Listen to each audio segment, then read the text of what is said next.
Right. Greetings of the day to all the learners of Dr. B.R. Ambedkar Open University. Welcome to this session on organizational behavior course, where we are going to learn about perception. So let us see what perception is. It is basically a cognitive process which involves detecting, selecting, organizing and interpreting all the inputs that we receive from our sensory organs from the external environment which is there. So perception basically is a mental process whereby we receive any kind of a stimulus in the form of inputs, where our senses detect those stimulus, and there is a kind of processing which happens for all those stimuli, and then we react in the form of action or reaction. So perception basically is how we look at things when there are things, people and phenomena around us, or there are any actions or behaviors around us, how our mind helps us in order to understand those things is nothing but perception. So a cognitive process which is involving detection, selection, organization, interpretation of all the inputs that is received by our senses, so that we can make an understanding of the environment around us. It could be related to people, it could be related to objects, it could be related to different environmental stimuli which helps us to make decisions in our daily lives as such. Now when we say perceptions, all of us as individuals, we all organize and interpret whatever are the impressions that we receive from our senses, so that there is some kind of a meaning that we give to the environment. So the environment around us, there are a lot of clues which we receive from the environment. Those clues are in the form of various objects that are there, behaviors of people that are there, phenomena that are there. All these kind of stimuli which we see in the environment around us, our mental abilities help us to organize and interpret those things. Our senses help us to organize and interpret all those things which are happening around us, all those phenomena which are happening around us, all those people who behave and react to our reactions. All of that is being processed by our mental abilities, and we organize and interpret our sensory impressions so that we give a meaning to the environment which is there around us.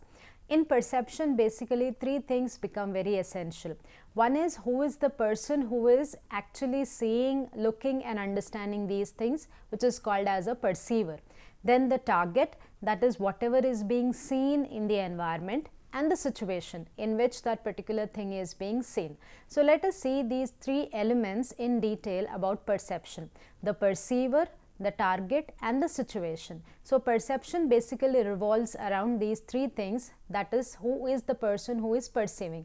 So perceiver basically is nothing but a person who is actually looking at the thing. So this perceiver is actually influenced by lot of perceptual set. It could be internal factors which are influencing the stimuli, where we as individuals, we are seeing something, we are selecting those things and we are paying attention to those things. Whatever may happen around us, there are a lot of factors which are influencing our stimuli to select and pay attention to those things which are happening around us. Among these, whoever is the perceiver, what kind of a personality the perceiver has got. As an individual, I may look at a particular thing in a certain different manner, and another person may look at that particular thing in a different manner, because it depends on my personality how I look at things, and it depends on the other person's personality how they look at things. So therefore the perceiver's personality plays an important role there. Similarly, why am I understanding things? What is the goal, objective or the motive behind that understanding of that particular thing also becomes very essential. If I am looking at things, for example, as a manager of a firm, if I am looking at increasing the revenue of a company, and as a sales executive, if I am looking at increasing the revenue of a company, the goal with which both these people may be working could be same, but the way they perceive, they look at that particular goal may be different. So therefore the perceiver's goals and motives also play an important role when you talk about perception. Similarly, the past experiences, the learning which a person has got, that also has an impact. Somebody who is more experienced in a particular field, somebody who has seen more of the things in the world, somebody who has got a prior learning, the perception that they have about things will be different from somebody who actually is a is somebody who is new to that particular scenario or new to that particular thing or a situation. So therefore the prior learning or the experiences of the person also plays an important role when you talk about perception. Similarly, what kind of emotions, attitudes the perceiver has got, that also helps you to understand the environment around us. So therefore a perceptual set is there, which are nothing but the internal factors which are there within the perceiver, the person who is seeing, looking and understanding the things, that particular person's personality, the goals and motives, the learning experiences, the prior learning, emotions and attitudes of that person has got an essential impact on how perception actually takes place. The second thing that you have in perception is called as the context or the situation.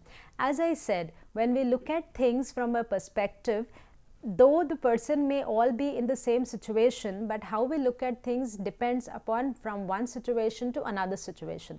So therefore the context or the situation in which we are, that also helps us to understand a particular situation or a scenario. For example, from a manager's perspective, if we see, if a manager thinks that an employee has a negative impression about a job, but if the manager tries to explore and learn about the employee, he or she may come to know that that particular employee might not have been given enough opportunities in order to showcase the talent.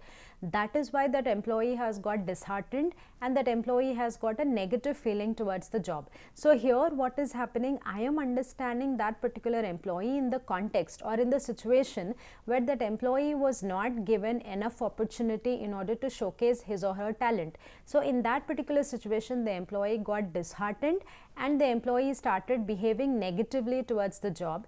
And as a manager, when I had a perception about the employee, I felt that the employee is having a negative impression about the job or a negative perception about the job. This has happened because of the context or the situation. So therefore the second essential element in perception is related to the situation.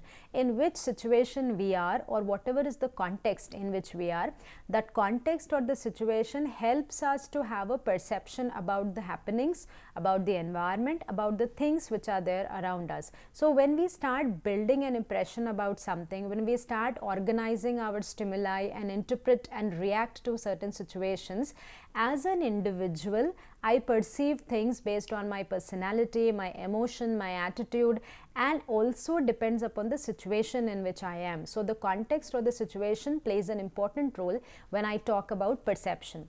The third thing that you have is nothing but the object or the target.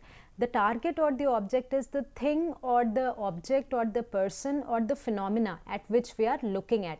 And that nature of the stimuli also counts a lot, because what is the intensity of that particular thing which we are looking at, how new is that thing, how familiar we are with that particular thing. For example, if the company is into agreement with another company on a continuous basis related to sale of goods, in case the company enters into a new agreement with a new firm, then the context may be same related to selling, but then the agreement with the company is new. So therefore the novelty is there, though there is also a familiarity. So what happens there is, you are perceiving things based upon whatever is the target or whatever is the object which is being perceived. For example, sports personalities in India. When we look at people who have got huge fan following in terms of sports personality, all these people have got a degree of perception in their mind related to all the Indian fans who are there. Similarly, Indian fans also have got a perception related to all these sports personalities who are there. So therefore here the object is nothing but the sports personality. In companies we can talk about pay packages which are given. Now if I become an employee of a company, I will understand or have a perception about my performance in the company based upon the pay package which the company is offering. So my perception will be based upon what are my financial needs, what is my social status, what kind of a job am I doing, what are my expectations. So based on all these things, I start perceiving something about the pay package. So here what happens, the object or the target here is the pay package, and my perception is developed depending upon my own personality, depending upon the situation, and depending upon the various internal and external factors which are there around us. So therefore whenever we are forming a perception about something, that is the way we look at things, the way we form opinions, the way we form understanding or interpretation about certain things. It all depends upon who we are, that is the perceiver, in what situation are we looking at things, that is the context, and what is the object at which we are looking at, which is called as a target. So, the perceiver, the context and the target has an essential impact on how perception actually takes place. Then you talk about, we have also a common understanding of how perception varies from sensation, because in perception we are basically talking about utilizing all our senses. So, all our sensory organs are there, the sensory organs related to our sight, smell, our taste, our touch and our brain, all these works together and helps us to form an understanding about the environment around us. So, all these sensory organs actually receive information from the environment. So, when these sensory organs are receiving information from the environment, that particular process we call as sensation. So, the process by which our senses are receiving information from the environment is called as a sensation, whereas perception is that particular information which is received by our sensory organs. We are trying to sort out that information, interpret that information, analyze that interpretation, and therefore we are trying to understand with the help of our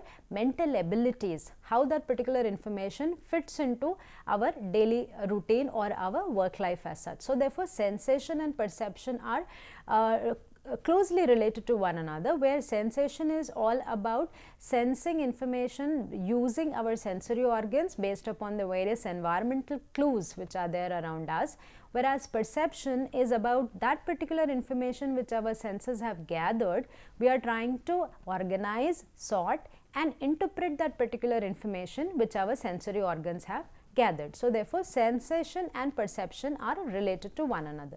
Now, when we look at perceptual process, we are talking about the various environmental stimuli. We are talking about, some kind of clues which are there from the environment. Clues in the form of feeling, hearing, seeing, smelling and tasting. So, we talk about, how we feel, how we are looking at things, how our sensory organs are seeing, how we are smelling, how we are tasting. All these senses of our body are helping us to get some kind of an information from the environment. That particular information when we have, we are selecting that information, we are organizing and interpreting, and then we are reacting based upon that particular information which is there. So, we are talking about making use of all our sensory organs in order to organize and interpret and respond to our environmental clues which are there. So, what happens here, as I said, sensation and perception are related to one another, where we are talking about first of all a sensory stimuli, where we have all our sensory organs, our eyes, our nose, our ears, our touch and our tongue. All of these help us in order to receive some kind of a sensory receptors. When we receive all these sensory receptors, these come in contact with our sensory stimuli in the form of sight, sound, taste, odor and textures. All these things which are there around us, they start to work. So, what happens here? We are being exposed to the information in the environment. We start paying attention to those environmental clues which we are getting, and then we interpret and adapt to that particular environmental situation. So, in perceptual process, we are talking about sensation and perception, where we are making use of all the sensory receptors and sensory stimuli in order to process the information which is there around us. So, when we basically look at perceptual process, we are talking about various environmental clues which we are getting through our sensory organs. It could be feeling, hearing, seeing, smelling and tasting. All these sensory organs will help us to gather some kind of clues from the environment, and for these clues we pay a selective attention, and our mind starts to process all these clues, and there is an organization and interpretation of all this information, and as an individual we start behaving and reacting to all these information which we have organized and interpreted. That is the perceptual process which is there. And in this entire perceptual process, firstly we talk about sensation. Sensation here is nothing but how an individual is having an ability to sense the stimuli which is there in the environment. whatever happens around us. For example, today morning if you walk into the office and your boss praises you for any work that you have done, that appreciation that you receive from your boss is a stimuli which your senses are getting. So the stimuli which your senses are able to gather is appreciation. Now as an individual, when I receive that appreciation, I start to process this particular information, and it starts getting retained with me in my mind and in my soul or in my heart, and then I start doing further processing of that particular thing. And then there is a storage of this particular information, and I interpret that information through the entire perceptual process. So therefore there is sensation, there is selection, there is organization, and there is interpretation of the information which is there. So in the process of perception, what happens is our sensory organs are bombarded with lot of stimuli, lot of information which is there around us. But as you know, that when our senses get loaded with overt information, we pay attention only to a few things. So this process is called as selective attention. If you happen to see, there are so many advertisements which companies place on billboards, posters, hoardings and all. But do you think all the consumers catch attention of all those advertisements? Not essentially. Similarly, when a company issues a manual or a code of conduct or a book of behavior, in that particular book there could be a lot of rules and regulations which may be given. So there is an information overload, but it is not necessary that an employee pays attention to all of that. So there is only selective attention, because the individual is bombarded with lot of stimuli and lot of information around us. Sometimes we filter out saying that that particular information is irrelevant to us, and that particular information gets overloaded. So what happens there? We pay selective attention. Our stimuli pays only attention to few things, and all other information which we feel is irrelevant, we weed out or we eliminate that particular information from the entire processing which is there. So therefore, as an individual, when I look at things only those which are relevant to me, and those which I feel are irrelevant, I will eliminate that from the further processing. So this process is called as selective attention. In selective attention, because our senses are loaded with lot of information and stimuli, here we do not retain all the stimuli there or all the information there. We have only selective attention which happens. This is the first stage of perception. In the process of perception, we are talking about how as an individual we are loaded with lot of information from the environment, and that particular information becomes a stimuli for us to start processing that information so that we can behave, react or take decisions related to that. But as we all individual, we will not be able to comprehend all the information that comes from the environment. So what we do is we filter out that particular information and we see whatever is the relevant information, we take only that, and our senses will become overloaded with the irrelevant information. This process in the process of perception is called as selective attention.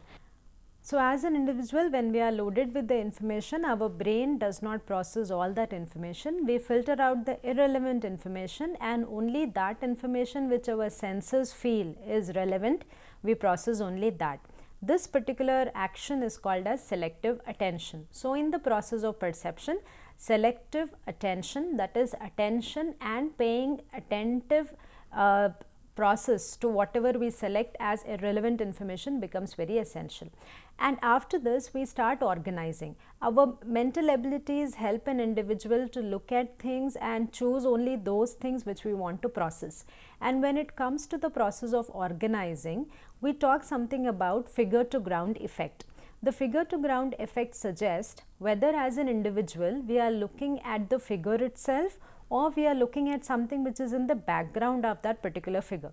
For example, if you see on your screens, you see a vase, or do you see two faces? So therefore, what happens most of the time is people tend to see only one part of a picture at a time rather than looking at the picture along with its background. Most of the time when we are in a situation in a company also, as an employee or as a supervisor, when we are dealing with each other, there could be situations in which we are looking at only few things and we are not looking at the entire scenario or the entire picture.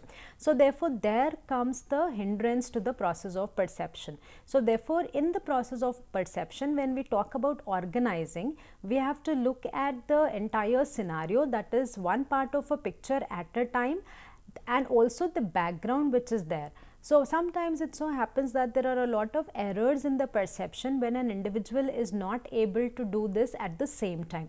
That is, the individual is either looking at the context or the object or whoever is the perceiver. So whenever one element is missing, there comes an error in the process of perception. So when we are organizing things in the process of perception, we have to look at the thing in its entirety, in its as a whole thing and not as a part as such. Only then the organization process of perception becomes essential.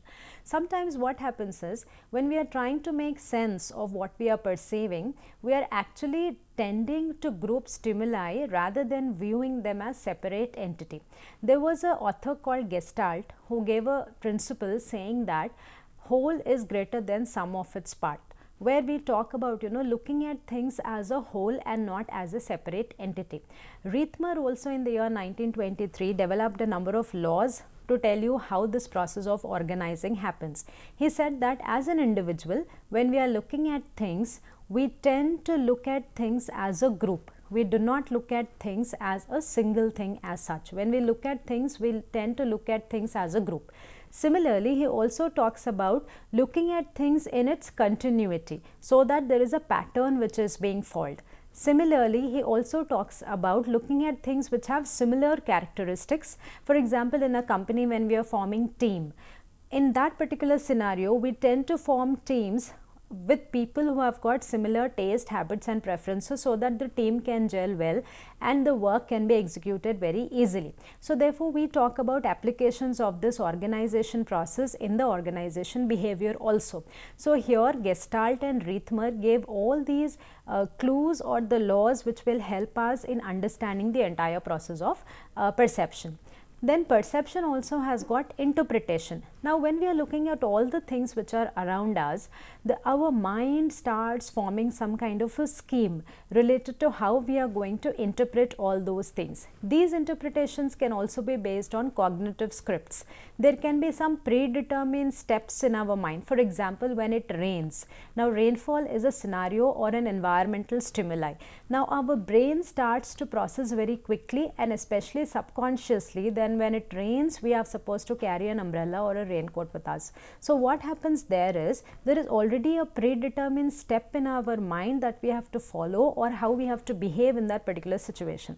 For example, in an organizational setup, when a supervisor is appreciating an employee or rewarding an employee, it is obvious that the employee's next behavior or a next performance is going to be at a higher level on account of the appreciation or the reward that the employee has received. So this is how our brain has got predetermined steps in order to process all the stimuli which is around us.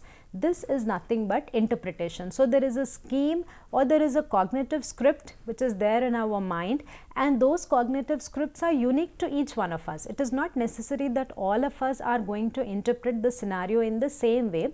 Most likely the common scenarios are interpreted in the same way, but for most of us there could also be scenarios where we may start interpreting that depending upon our mental makeup, depending upon our prior experiences, depending upon our learning, depending on our age, depending on a lot of personality factors also, our perception becomes varied from the other individuals. So therefore you have got interpretation.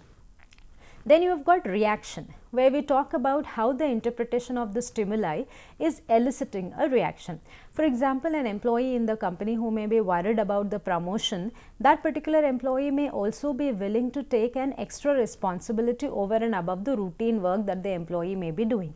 Because the employee is pressed upon the pressure of promotion, the response to that particular stimuli can be in the form of extra work that the employee may be doing. So therefore there is this kind of a reaction which binds or which ends the process of perception. So basically you have stimuli which is there in the environment, there is selective attention, there is organization of that particular stimuli. You start interpreting based on the schema or the cognitive scripts which are there in our mind, and then you start reacting to that particular stimuli. So this is the whole process of perception which is there. So all these elements will help us in order to understand perception. So let us just revise once. There is an environmental stimuli. our sensory organs help us to examine that environmental stimuli, and then we start having perceptual selection, then there is perceptual organization, perceptual interpretation and response to that particular thing. In this process of perception, there is also something called as attribution theory. Attribution theory will help us how people form explanation regarding how they are and how other people are. So depending upon who you are and how you are, based on that you start having interpretation about how others are and how others should start behaving. In 1973, Kelly suggested that there are 3 variables which influence the explanation how people make an understanding about behavior of others. There's something called as consensus. He says consensus is nothing but whether a person's behavior is similar to that of an other person's behavior in a similar situation. So in same situation, do 2 people behave in a same way? If they behave in a same way, then it is called as consensus. For example, if a mother slaps a child, then a child may cry and another child also who is being slapped also may cry. If a boss scolds an employee or shouts at an employee, the reaction of an employee could be negative and the reaction of other employee could also be negative. So here we are talking about consensus where 2 people behave in a similar situation. Similarly, you talk about consistency, where you are talking about how often a person is behaving in a particular way in the past. So in the past, how is the behavior of the employee? How is the behavior of a student in the past examinations or in the past classroom interactions, or how is the behavior of an employee in the board meetings? So all those things will talk about a particular way of behavior in the past. Then we talk about distinctiveness, how individuals are behaving across different situations. How are they in not similar situations, but how are they behaving in different situations? This is the attribution theory which comes into picture there. In perception, we also talk about various types of errors which are there. It is not true that all people perceive everything that they see around them in a correct fashion. There are a lot of errors which can be there. These errors are called as perceptual distortion. These perceptual distortions are nothing but those things which help an individual not to perceive correctly or to perceive or misinterpret the information. So these errors can be in the form of something called as contrast effect. Contrast effect is one when I am trying to compare myself with the other individual. I am not looking at the other individual independently, but I am comparing the other individual against me. So that is called as a contrast effect. This plays an essential role when you talk about employee performance review. So when supervisors are reviewing the employees, they have to review them independently and not against themselves. So contrast effect will come into picture, which is an error in perception. Then you also have an error called halo effect. Halo effect is one where you are focusing only on one positive or one negative aspect of an individual, and then that particular positive or a negative aspect covers all the other characteristics of the individual in the process of evaluation. So that one point will overshadow all the other points of an individual during the process of perception. Then we also talk about stereotyping, where people tend to assign some kind of characteristics to a group of people or to an individual. If you look at somebody, you start stereotyping and saying that, oh yes, this person is like this because the person belongs to so and so group, so and so community, so and so class, etc. So that is called as your stereotyping, which is an error in perception. Then you also have an error which is related to prejudice, where we are talking about impressions which members have a group without any kind of a foundation, without any kind of an evidence or a base. When you start forming any kind of a positive or a negative impression about members of a group or members of a community or members of an organization, then you talk about prejudice which is there. Sometimes you also have an error in the form of projection, where people are perceiving how others are feeling or thinking in a way that you are thinking or feeling. So therefore it is like, thinking on another person, and we are assuming that we both are on the same wavelength. So that is called as, error in perception, which is called projection. All these errors will have to be avoided in order to see to it that perception is clear and perception is not, and there is no misinterpretation of information which is there. In organizations, how do perception help? Perception helps in it affects appraisal of employees. When employees' performances are appraised, perception plays an important role.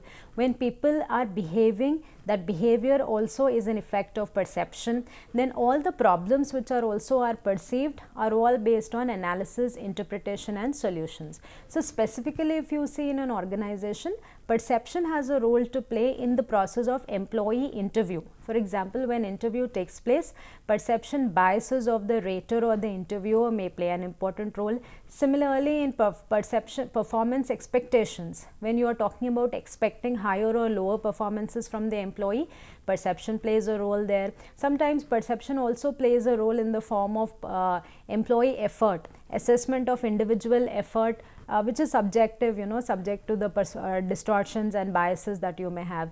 There could also be ethnic profiling, where we are talking about stereotyping, where you have group of people who are singled out because they belong to a particular race or a community or a religion, and then based on that also you can have a lot of biases which may play in an organization. Today we talk a whole lot of about gender dynamics at workplace, so that is also based on perception which is there. So that way you would have specific applications in the organization related to perception.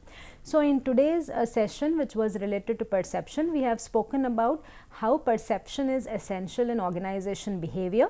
We talked about what perception is, where basically we are saying that environmental clues which are there around us, they are received by our sensory organs, they are all processed through the sensory stimuli, and then we draw interpretations and react in the environment which is there around us. All this process of perception, we have elements which are related to selective attention, organization, interpretation and reaction, and they have got specific applications in organization behavior, where we talk about employment interview, performance expectation, ethnic profiling, employee effort, or we talk about general goals which are being achieved by the entire team. So perception plays an important role when we talk about organization behavior.